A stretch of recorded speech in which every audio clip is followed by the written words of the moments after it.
Hello, everyone. Welcome to another week. We're making our way into the nuts and bolts of the content.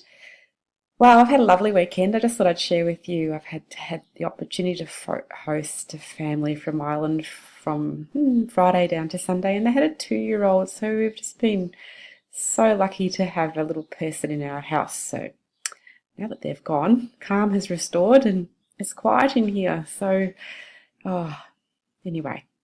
That's my thing. I hope that you had a good week too.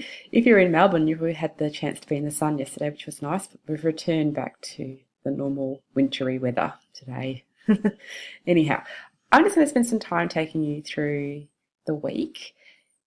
If you're feeling okay with this and you've had a look through and you're fairly comfortable, this isn't something that you have to listen to. It's just to provide a bit more context and support to anyone who feels that could be helpful. So I have a PowerPoint which I'm going to start with, and then we'll have a look at the learning materials in a little bit more depth as we go through.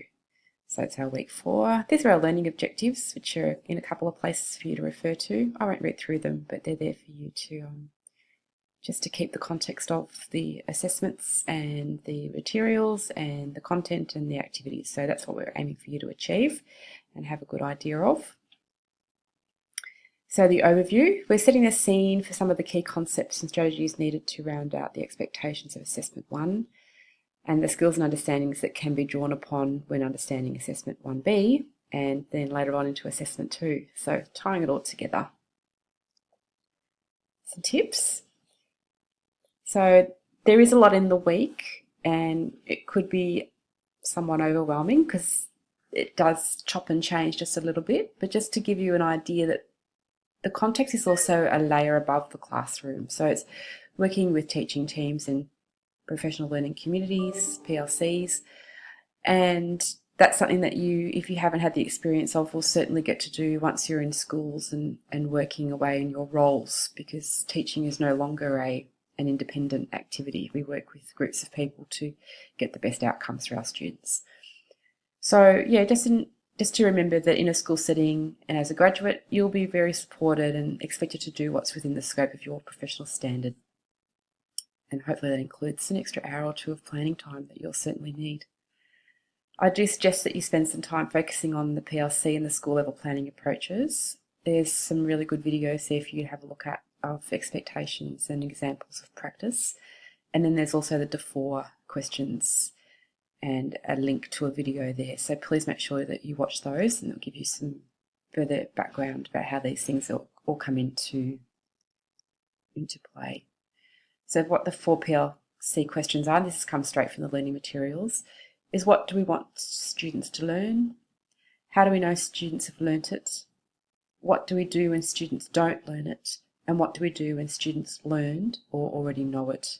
So when you are starting off an assessment for an inquiry or a topic of learning, this sort of information will come from your pre-assessment and then also from your post-assessment. So I guess the guiding questions are those sorts of discussions that you have, and this links directly to Assessment 1A. So what do you do? What do you want the students to learn? So how articulate are you with what your expectations? What is it that you're setting out to achieve? And this is going to be the avoidance of busy work. And a little example of that is Sam's sheet from last week, that we don't just want students to be doing activities for no reason. They need to know the context. They need to know what it is that they're learning and why they're learning it. And those questions frame that. Some other materials are here for the context, such as the Australian State Curriculum, which you may or may not have an understanding of. There's also some content around the theoretical frameworks, and the information will help you connect the dots along with further reading. So I also encourage you to make connections to how the theoretical frameworks encourage inquiry, experiential and authentic learning experiences, and how these can be connected to formal and informal literacy learning approaches, and that you'll be able to draw out within the activities. I also want you to make connections to the state curriculum and whole school planning approaches aligned to the Australian curriculum. I want you to make connections to the cycles and approaches within the whole school planning models, which aim to analyse students' needs, then plan those needs, and that these are often iterative and ongoing cycles. So we're never finished, and that's also a part of the teaching and learning cycle which we'll come across in the next few weeks. The expectations regarded to curriculum across levels, that they will be expected to meet and develop lessons to support as part of your teaching practice, and they should be modelling now in the assessments. Okay, so that's drawing in where the students are at and differentiating the learning. The emphasis on collaborative planning and collaborative screen's in the way and I can't see that word. Learning, design, and what this might look like, strategies to support working within the teaching teams. And the last one. So I've also posted some further links and videos on good PRC practice for you to have a refer to. One's a non-example, which is a little bit probably strained, but it certainly does give you some examples of what can happen and do happen. A few notes before I sign off. Please take advantage of the feedback survey that will be available this week. Your voice is important, and the feedback that you suggest will improve the quality of the unit, particularly because this is a new unit. The more you can give me as far as feedback, it goes back to the team, and then we have another look and tweak those changes and make sure that everything that's suggested is considered. The 1B Flip Collaborate will be available today, so it's Monday, and our open question and answer is scheduled for 8 p.m. this Thursday, so I've made it a little later just from the feedback that I received. If you feel that this is too soon for the Collaborate, just let me know and we can discuss some alternatives. We could also have this one and then have another one in a couple of weeks, because I know that as you get started, that's when the questions happen. You don't necessarily have a question before you're into the workload and sort of really trying to nut things out. So have a wonderful week. I'll pop over to the discussion board and weekly activities just to have a bit of a tour. So if you'd like to join me, hang around. Otherwise, get off and get started. Thank you. So escape that. Yep. And this is the weekly. This is the weekly learning materials. So once again, the focus. There's a podcast there. I just go into a little bit more depth with the state and territories planning and the curriculum, so you can have a listen to that, and then there's the links to those. You know where yours is.